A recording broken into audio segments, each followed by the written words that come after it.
At ang ating pag-uusapan ngayon ay nung makalawa ata ay nagsampa ng kasong plunder itong apo ni Cory Aquino na si Kiko Aquino D na nagrereklamo laban kay VP Sara ng plunder.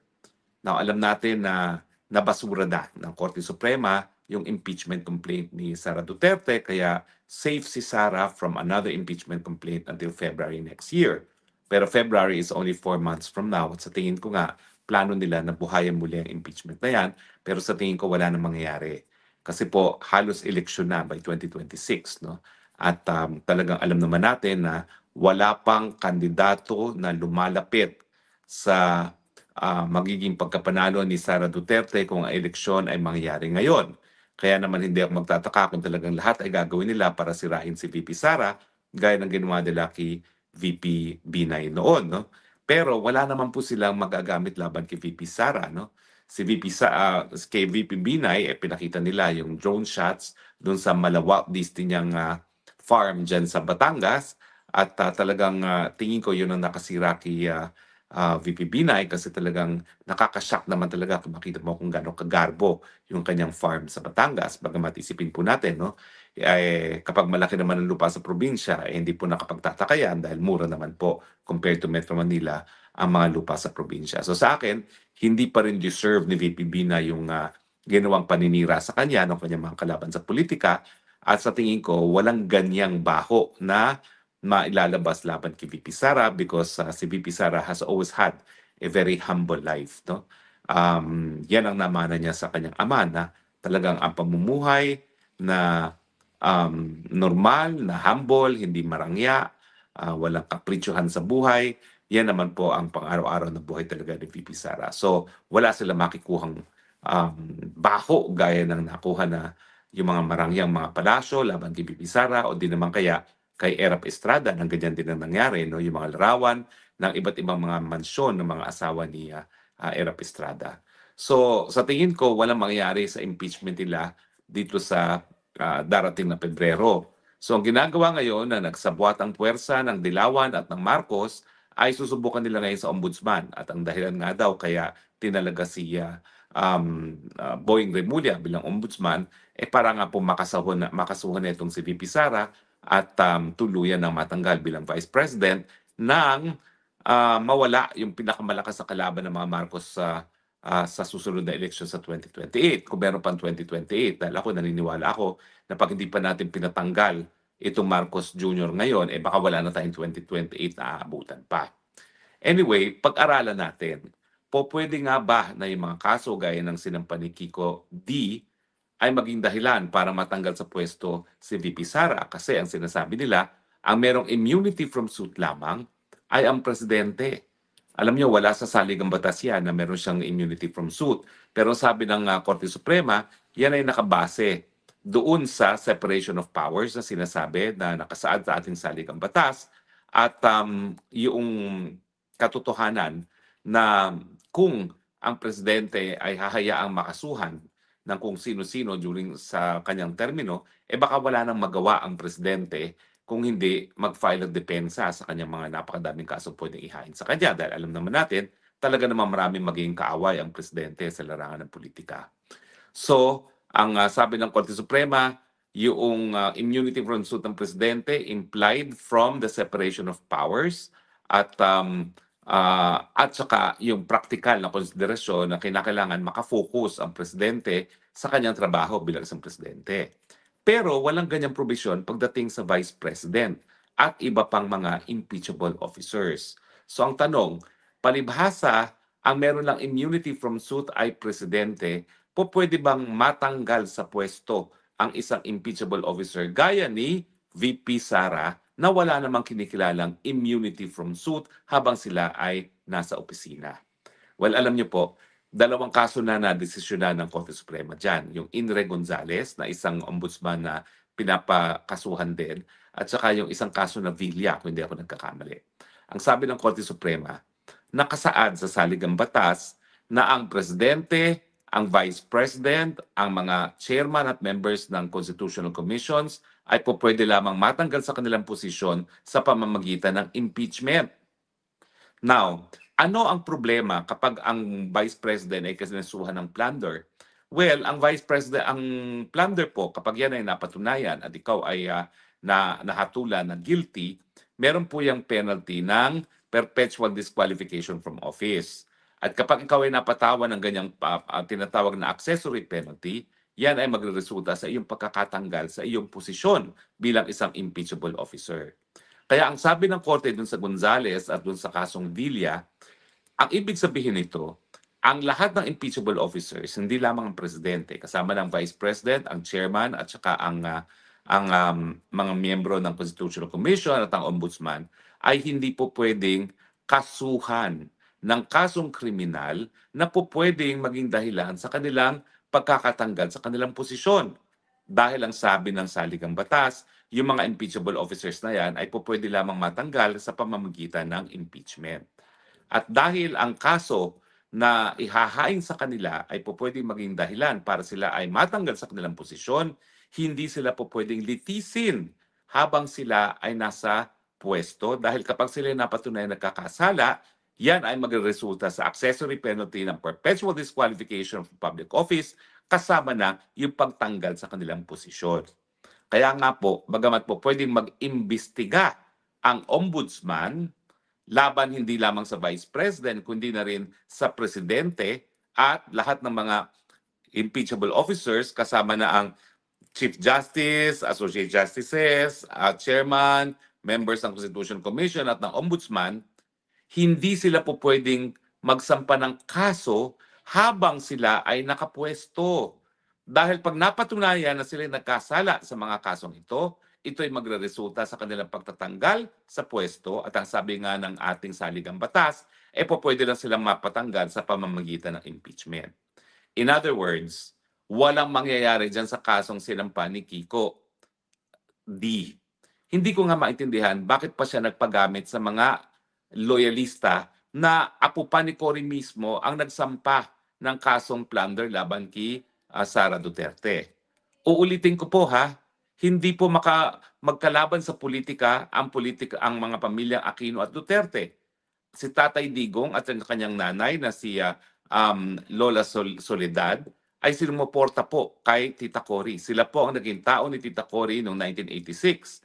So nasa kali po si Soledad, nasa kali po si Tatay Digong at bilang pagkita ng pagsukli ng or utang na loob sa kanila ay inappoint po ang ating Tatay Digong bilang OIC nga po ng Davao nung nakaupo na si Tita Cory. At po ay patunay na talaga magkaalyado ang pamilyang Aquino at Duterte. At itong alyansa naman po ay hindi lamang politika kasi si Mami Soledad naman po ay hindi politika. In fact, si Tatay Digong ng mga panahon na yun, wala rin sa politika. Siya po ay piskal.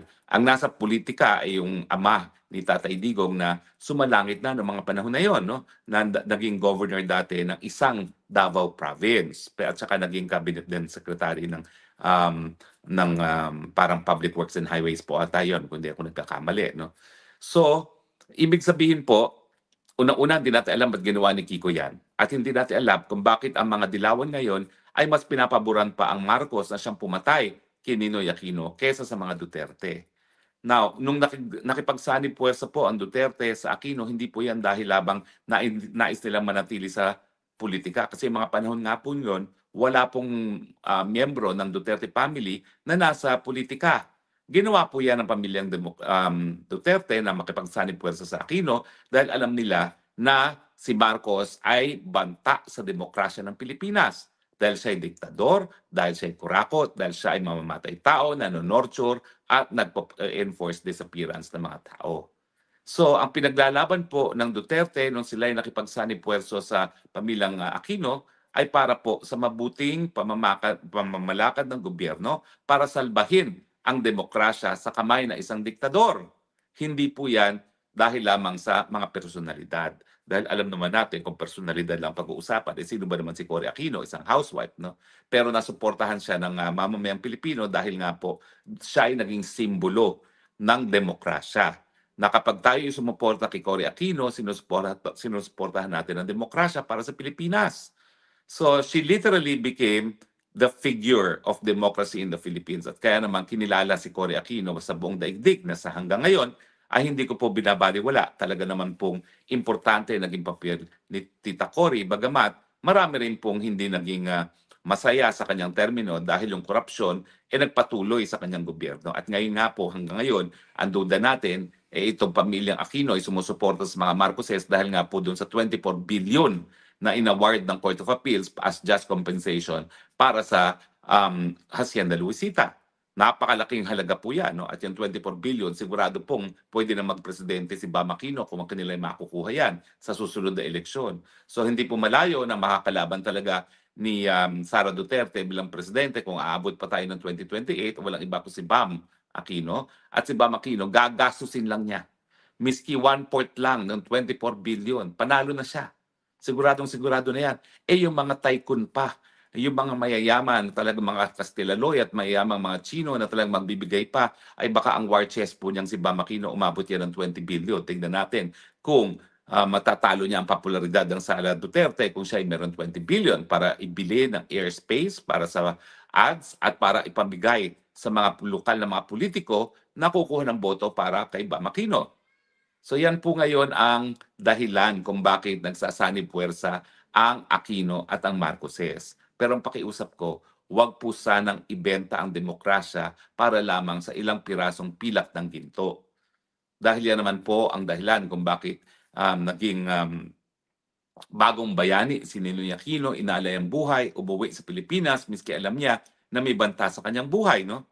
At sana nga po, tayo naman po ay bigyan ng kahalagahan ang demokrasya dahil nakita na natin na nung minsan ang talagang pinakamalaking banta sa ating demokrasya ay ang Marcos Jr. At ngayon, dahil nga sa korupsyon at lantaran ng pagnanakaw nangyayari sa administrasyon ni Marcos Jr., pinakamalaking banta na naman sa ating demokrasya ang Marcos Jr. Pero ang mabuting balita po, maski nagpagamit si Kiko D sa mga Marcoses para dito sa PR stunt na kasuhan si Inday Sara Duterte para sa plunder, wala pong mangyayari dyan.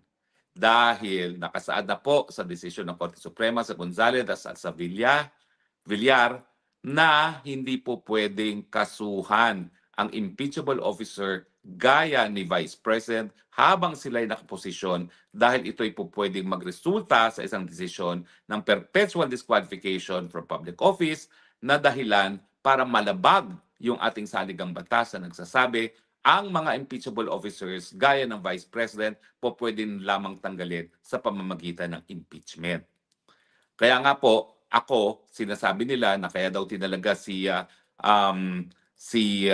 Boyeng Remulla bilang ombudsman ay dahil pakukulong niya si Sara Duterte for plunder.